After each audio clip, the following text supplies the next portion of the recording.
Olá! Vamos dar início ao estudo dos direitos humanos. Para entendermos os direitos humanos, tal como hoje temos a concepção de direitos humanos, temos que voltar um pouco na história para entender de que forma eles nasceram, de que forma se positivaram ao longo dos tempos, até chegarmos ao que hoje nós entendemos como o Estado Democrático de Direito. Vamos partir das considerações gerais para chegar aos conceitos de dignidade da pessoa humana, os valores da liberdade, da igualdade e da solidariedade. A Revolução Francesa de 1789 propôs uma revolução no ordenamento jurídico daquela época. Na verdade, os ideais do Iluminismo, do Thomas Hobbes, do John Locke, já estavam em pleno fervor nessa época, tendo sido a Revolução Francesa o ponto máximo dessa discussão acerca da necessidade de proteção a alguns direitos específicos. A Declaração Universal dos Direitos do Homem e do Cidadão apareceu também em 1789, trazendo uma nova perspectiva para esse cidadão e fazendo com que o conceito de cidadão fosse um pouco modificado naquele então. Vejamos o esquema didático. O que nós tínhamos antes do Estado constitucional era um Estado absolutista. A figura de poder no Estado absolutista era inquestionável, não havia outra forma de exercício de poder a não ser aquele poder soberano e sobre o qual não podia haver qualquer consideração em contrário. Com o Estado de Direito ou Estado constitucional, a consagração da soberania passou a ser popular. Então, não mais na figura de um soberano único, detentor de poder e garantidor de toda a ordem, mas e sim a soberania popular, figurada naquilo que a sociedade demonstrava como necessário num determinado momento. Vamos relembrar que o exercício do poder soberano, além de ser inquestionável, era altamente autoritário. Não havia como questionar as ordens. Por isso, a noção de súdito era daquele que apenas tinha deveres para cumprir. Você não tinha direitos sendo súdito, você apenas tinha deveres, obrigações. Foi a partir dessa declaração que a noção de cidadão apareceu. Bastante parecida com a noção de cidadão que nós temos hoje. Então, o cidadão passou a ser aquele que tem direito a ter direitos.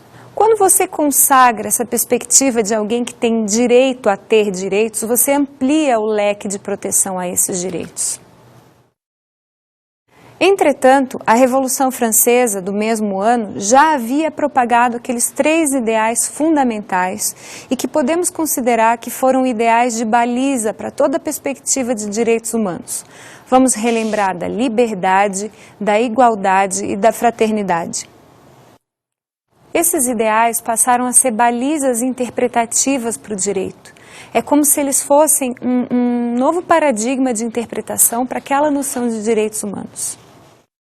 Em seguida, a Carta de São Francisco, em 1945, propôs a criação da Organização das Nações Unidas, a ONU. No primeiro parágrafo do preâmbulo da Carta das Nações Unidas, nós tivemos já uma redação bastante preocupada com a proteção aos direitos humanos. Vejamos.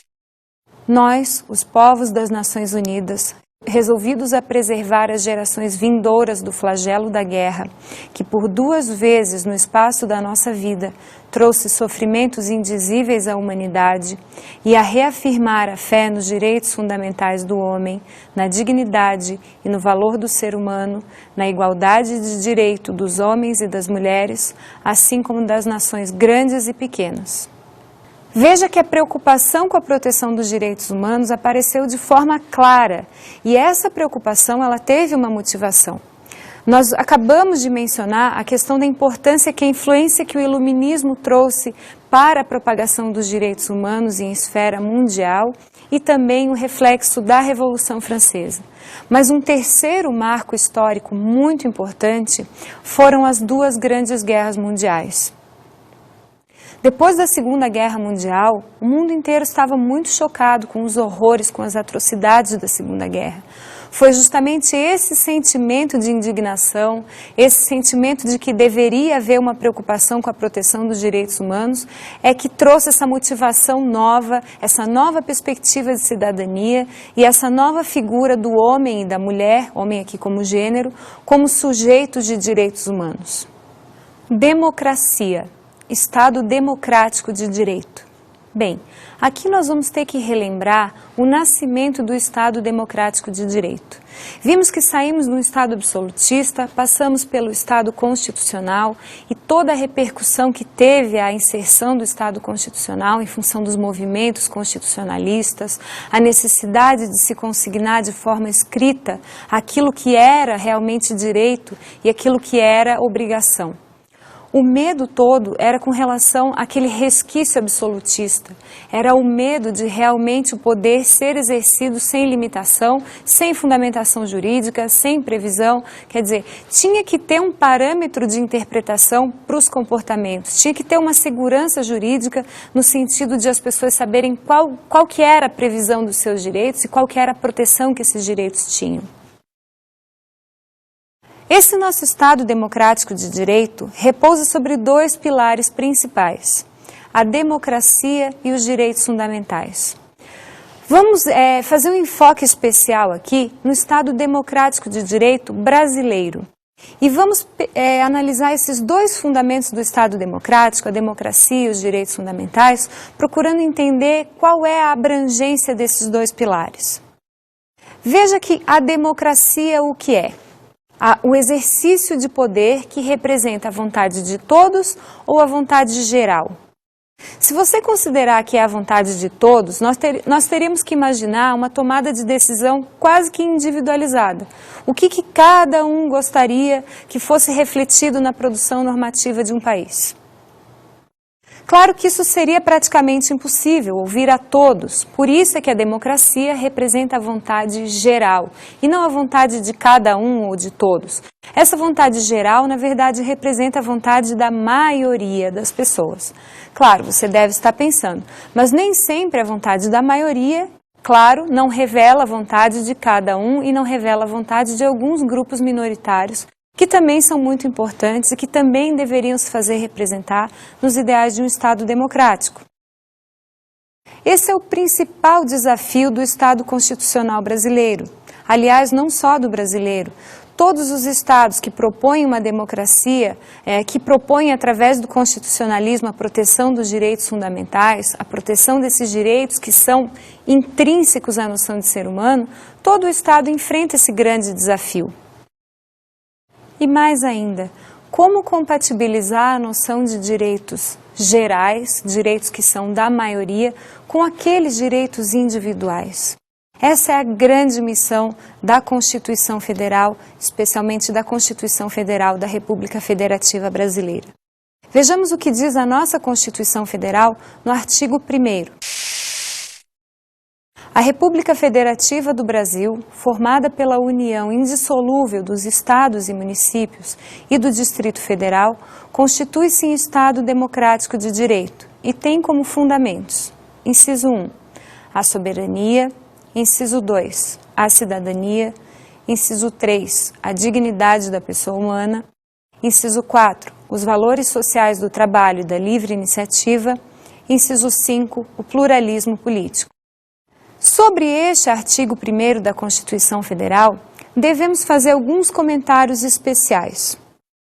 Veja que no caput do artigo 1º já há a consagração do Estado Federativo brasileiro.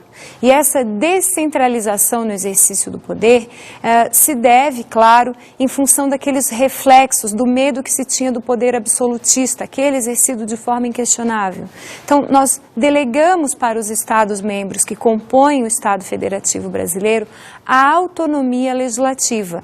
Claro que essa autonomia legislativa está subordinada ao exercício, ao poder da Constituição Federal. Entretanto, cada Estado, ao poder legislar sobre os assuntos dos interesses locais, que revelem as particularidades locais, ficam mais próximos realmente da população e das suas necessidades. O inciso 1, quando trata da soberania, reflete o exercício de poder soberano de um Estado. Vamos relembrar. Esse exercício de poder soberano não é um poder sobre o qual não haja questionamento no exercício desse poder. É um poder devidamente fundamentado, justificado naquela Constituição soberana do país. Além disso, nós temos a cidadania, e aquele sentimento de cidadania consagrado na nossa Constituição é também aquele já herdado da Revolução Francesa, que já havíamos comentado, acerca do cidadão como um sujeito de direitos, alguém que pode e deve ter seus direitos.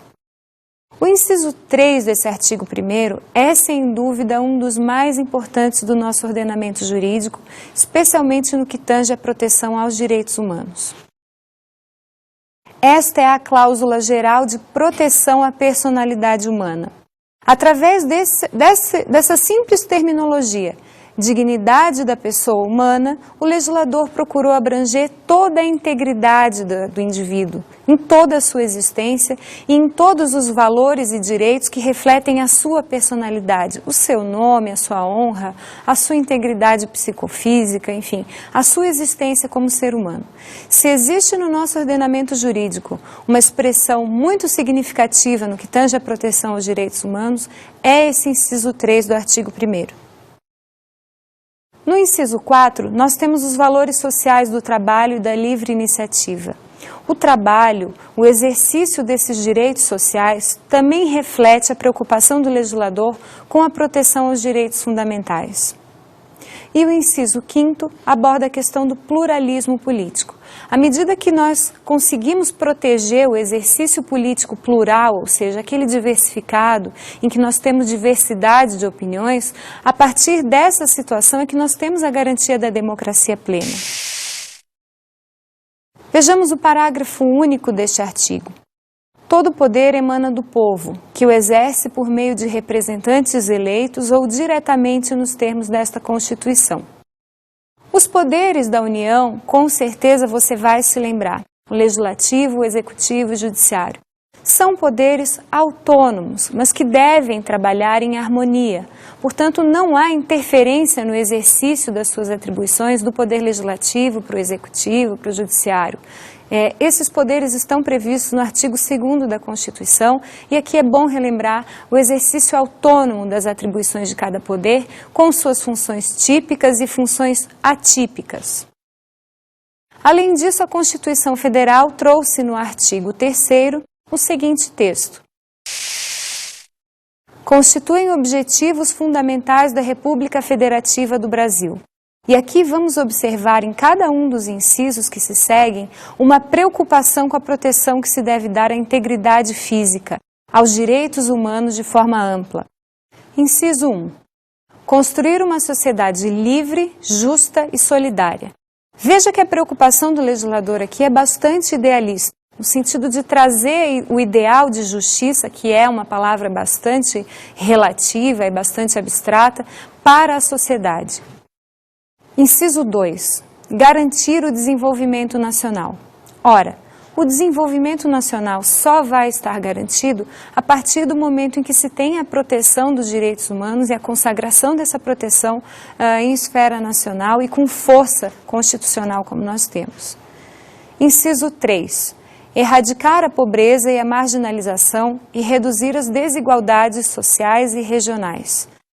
Esse é um dos grandes desafios do Estado democrático brasileiro, tentar dirimir essas desigualdades sociais e regionais, tendo em vista que nós temos um país de dimensões continentais.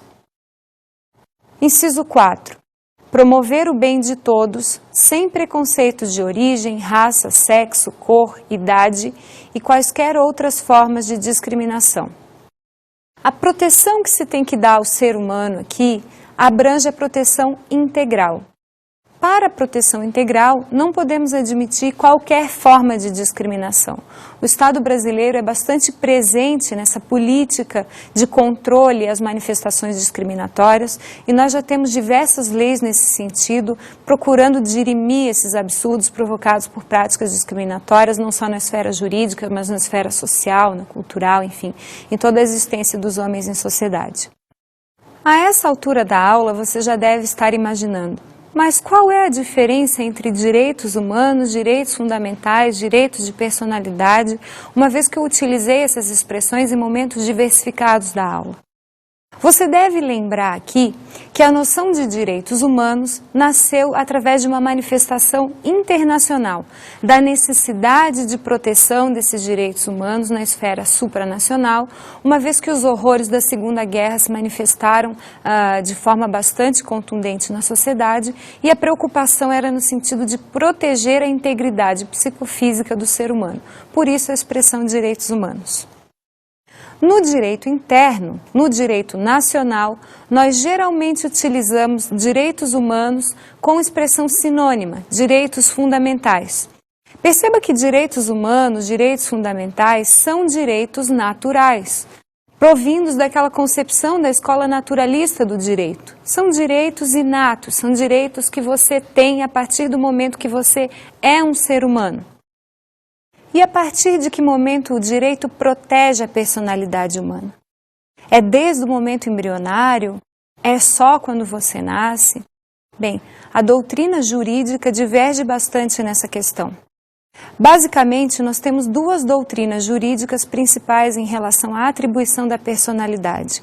A primeira delas é a doutrina concepcionista, e aí com todas as suas subdivisões, atribui a personalidade ao ser humano desde um primeiro momento, ou seja, desde o momento em que há a concepção do ser humano.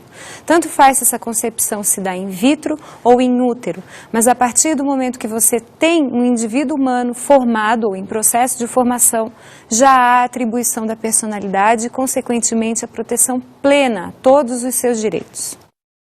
Nós temos também a teoria genético-desenvolvimentista. Esta doutrina atribui a personalidade conforme o grau de desenvolvimento do embrião, do nascituro, enfim. Essa doutrina, particularmente, ela tem como posicionamento mais extremista a doutrina natalista, que é aquela que atribui a personalidade apenas no momento que o indivíduo nasce. O fato é que, independente da doutrina que você adote, essa noção de direitos fundamentais está ligada à noção de ser humano. E onde é que entram, então, os direitos de personalidade? Bom, aqui você deve lembrar que todos os direitos de personalidade são direitos fundamentais. Mas nem todos os direitos fundamentais são direitos de personalidade. Os direitos de personalidade são aqueles que tipificam você no mundo, são aqueles que fazem com que você seja quem você é, com o seu nome, com as suas características, com a sua forma de pensar, com aquilo que você produz, com aquilo que você projeta no mundo em que você vive. São direitos muito essenciais, muito particulares e muito importantes para a vida de qualquer ser humano. Os direitos fundamentais são também direitos intrínsecos à noção de ser humano. Entretanto, nós temos, por exemplo, o direito à propriedade, que é um direito fundamental, mas não é um direito de personalidade. Aqui você pode usar as expressões direitos fundamentais e direitos humanos como expressões sinônimas. Entretanto, para ser mais técnico, é melhor que você empregue a expressão direitos humanos para o direito internacional e a expressão direitos fundamentais para o direito interno. Só não vai se confundir com a expressão direitos de personalidade. Os direitos de personalidade, como o próprio nome já diz, são personalíssimos, são, portanto, mais relacionados à existência daquele indivíduo. O importante mesmo é você lembrar que a enumeração de direitos humanos, ou a sugestão de quais são esses direitos, não é e nunca será uma enumeração taxativa, uma vez que o ser humano é bastante complexo. Portanto, os direitos que emanam da existência do ser humano só podem ser complexos, só podem ser incontáveis, só podem ser direitos que você não consegue enumerar de forma estanque. Por isso que aquele inciso 3º do artigo 1º da Constituição é tão importante no que tange a essa proteção à personalidade humana. Através do termo dignidade da pessoa humana, você pode abranger diversos direitos. Trata-se de uma cláusula geral de proteção no nosso ordenamento jurídico aos direitos humanos e aos direitos individuais do ser humano. As gerações de direitos humanos. Perceba que a expressão gerações, ela pode aparecer em alguma doutrina, como também a palavra dimensões. São expressões sinônimas. A doutrina, ora, utiliza gerações, ora, utiliza dimensões, mas são expressões que são equivalentes. A doutrina diverge um pouco, embora a doutrina clássica entenda a existência de 3 gerações, acerca dessa limitação. Como havia dito, já que estamos falando de direitos humanos, é impossível fazer uma enumeração taxativa e uma divisão desses direitos em blocos específicos ou em temas específicos. Claro que essa divisão em gerações de direitos humanos, em que pese a divergência da doutrina discordante, é um pouco difícil de se fazer mesmo. Fica difícil você atribuir de forma estanque cada direito para cada grupo de interesses. Mas nós vamos adotar a classificação clássica, a adoção das 3 gerações de direitos humanos. Antes de adentrarmos na primeira geração de direitos humanos, é importante relembrar a etapa embrionária, aquela etapa de gestação dos direitos humanos. Isso ocorreu até o século XVII, desde os primórdios até o século XVII. Nós tivemos ao longo da história várias manifestações que não propriamente recebiam o nome de manifestações em prol dos direitos humanos, mas que refletiam em seus conteúdos alguma preocupação em relação a isso. Nós tivemos alguns documentos bastante importantes nessa etapa embrionária. Por exemplo, a Carta Magna inglesa, vários outros documentos no direito inglês que revelaram essa preocupação com os direitos humanos. Aqui nós tivemos as bases do humanismo, a noção de princípios do humanismo e primeiro fomento aos direitos humanos. Etapa de positivação dos direitos civis e políticos. Essa foi a primeira etapa, a primeira geração dos direitos humanos, bastante marcada pelo princípio da liberdade. Aqui no século XVIII, nós tivemos algumas manifestações bastante significativas para revelar essa preocupação com os direitos individuais, com os direitos de liberdade. Vamos voltar um pouquinho no contexto histórico e relembrar que a sociedade inteira temia o absolutismo, temia o exercício do poder soberano inquestionável. Por isso a necessidade de propagar a liberdade em relação à opressão que o Estado provocava. Nós tivemos aqui como documentos bastante significativos dessa primeira etapa dos direitos humanos a Declaração da Virgínia e a Declaração de Independência dos Estados Unidos em 1776. Além disso, a Declaração dos Direitos do Homem e do Cidadão, de 1789, também já mencionada. Etapa de conquista dos direitos sociais, econômicos e culturais. Essa é a segunda geração dos direitos humanos. Foi bastante presente a preocupação com esses direitos culturais, econômicos, sociais e de igualdade, especialmente nos séculos XIX e XX. O princípio da igualdade aparece aqui com força bastante significativa. E nós tivemos nesse, então, algumas manifestações, produções jurídicas muito importantes. Por exemplo, a Constituição Mexicana, de 1917. Também a Constituição Alemã, de 1919. E, além disso, um documento importantíssimo na seara da proteção internacional aos direitos humanos, que é a Declaração Universal de Direitos Humanos, de 1948. Etapa da formulação dos direitos dos povos. Essa é a terceira geração de direitos humanos, do final do século XX. Perceba que a sociedade mudou bastante no século XX, no decorrer do século XX. Nós tivemos muitas modificações no contexto social, político e cultural. Portanto, o princípio da solidariedade apareceu de forma bastante necessária nesse contexto. Além disso, nós temos aqui o direito dos povos, a globalização, essa relação de solidariedade entre os povos, negócios que você desenvolve entre os estados. O próprio fenômeno da globalização ocasionou essa necessária comunicação entre os estados soberanos. Nós aqui tivemos alguns documentos muito relevantes nessa terceira etapa de positivação dos direitos humanos. A Declaração dos Direitos dos Povos, de 1976, a Declaração sobre o Direito ao Desenvolvimento, em 1986, e a Conferência das Nações Unidas sobre o Meio Ambiente Humano em 1972. Essa preocupação com o meio ambiente, ela apareceu em ainda outros documentos bastante importantes. Nós tivemos em seguida a Declaração do Rio de 1992, a Carta da Terra, com essa preocupação de proteção ao meio ambiente, revelando esse novo contexto sociopolítico, como havia referido. A doutrina mais contemporânea elenca ainda 2 gerações de direitos humanos novas, além dessas 3 clássicas. Seriam a 4ª e a 5ª gerações. A 4ª e a 5ª gerações seriam aquelas que se preocupariam um pouco mais com a sociedade contemporânea, com os novos direitos, com os avanços da biomedicina, com essa nova perspectiva social e de atuação do ser humano em sociedade. Claro que essa é uma doutrina nova, é uma doutrina contemporânea. Se eventualmente esse assunto cai numa prova, é preferível que você se atenha à doutrina clássica. É aquela que já está sedimentada ao longo dos tempos, mas que sempre você tenha em mente que, para a positivação de direitos humanos, não dá para fazer enumeração taxativa. É uma enumeração sugestiva e não é estanque. Não dá para separar de forma tão clara qual direito é de que fase ou como é que isso vai funcionar. Na verdade, existe uma interação entre os direitos humanos para consagrar a proteção integral ao ser humano. Vamos então finalizar essa aula fazendo uma rememoração de tudo que estudamos.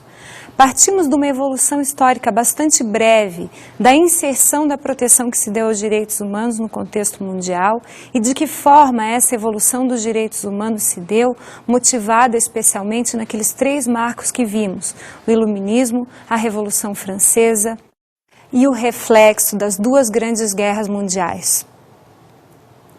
Passamos em seguida para a análise da positivação dos direitos humanos e a evolução do Estado Democrático de Direito. Fizemos uma breve análise do ordenamento brasileiro no que tange à proteção constitucional aos direitos humanos.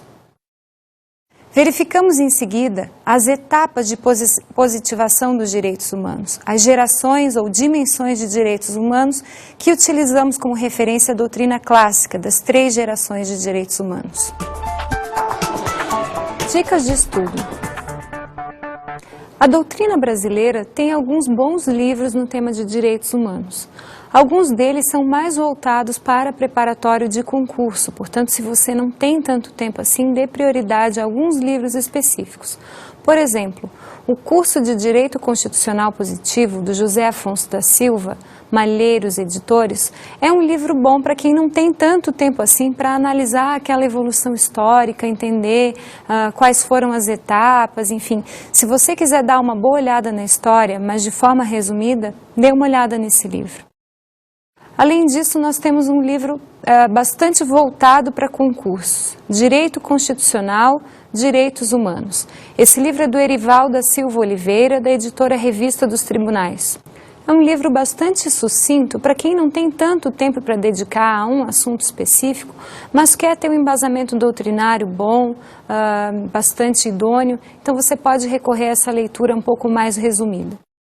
Além disso, se você gosta dos assuntos relacionados à bioética e novos direitos, aquelas questões relacionadas à 4ª e à 5ª gerações de direitos humanos, eu aconselharia a leitura do Reinaldo Pereira e Silva. Ele tem excelentes livros publicados nessa área da biotecnologia e da bioética. Um clássico é o livro Direitos Humanos e o Direito Constitucional Internacional, da Flávia Piovesan, da editora Saraiva. Esse é um livro onde você vai encontrar todo o processo evolutivo dos direitos humanos e as tendências interpretativas dos direitos humanos no Estado contemporâneo. O livro Afirmação Histórica dos Direitos Humanos, do Fábio Conder Comparato, da editora Saraiva, é um livro bastante importante para você entender a evolução histórica. Cada um daqueles documentos que eu falei, que foram importantes na positivação dos direitos humanos. Então, em cada momento, você vai entender o contexto histórico e, a partir da compreensão da história, você também vai compreender a evolução jurídica do assunto. E ainda, o Antônio Carlos Volkmer também traz uma leitura bastante contemporânea, com dicas mais voltadas para os novos direitos. Bons estudos e até a próxima!